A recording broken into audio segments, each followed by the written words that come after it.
got my undergraduate degree at Dartmouth College, and I studied environmental studies and sociology. I was really involved with a lot of different nonprofit organizations. My path to China is that in 2007, I went on vacation there with my family. We had a good trip, but it was, there were definitely some drawbacks, and it was negative because I think we felt like it was very canned and sterile.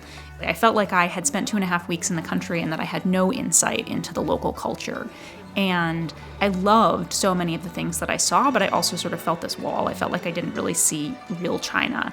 I decided that the only way that I would really get a real taste for both the food but also the culture and the people was if I moved there and studied Mandarin.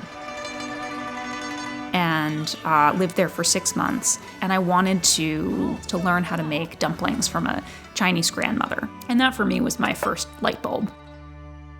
A few years later, I met my co-founder, Ashi Vale, and we pretty much used every spare moment and every class and every dollar that we had to work on Traveling Spoon together. And a group of MBA students went on a student trek to India. And that was what we used as sort of our first beta experience. So my business partner, Ashi, who's from South India, she had someone who signed up as our first host.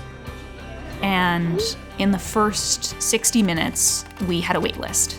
Over, I think, 10 students had replied and said this sounded, amazing, and they would love to go on an experience. Traveling Spoon connects travelers with authentic local food experiences in people's homes around the world. I think is really important to any entrepreneur is to be passionate about what you're building. That has been so true for myself and Ashi from the very, very beginning, is that we believe so much in this business and in the value that it's providing. Providing these women employment in an area where they didn't have a lot of opportunity for jobs and for job advancement. It really had a profound impact, not just on their lives, but on their whole families. I had to pick 3 values or things that I think are important. Diligence, that sometimes it just takes hard work, making a list of the things that you think are going to get your business the furthest today and just going through the list and checking them off. That sort of work ethic and diligence will really take you pretty far. Drive or hunger, and I think your vision is worth it and that you should keep going towards that.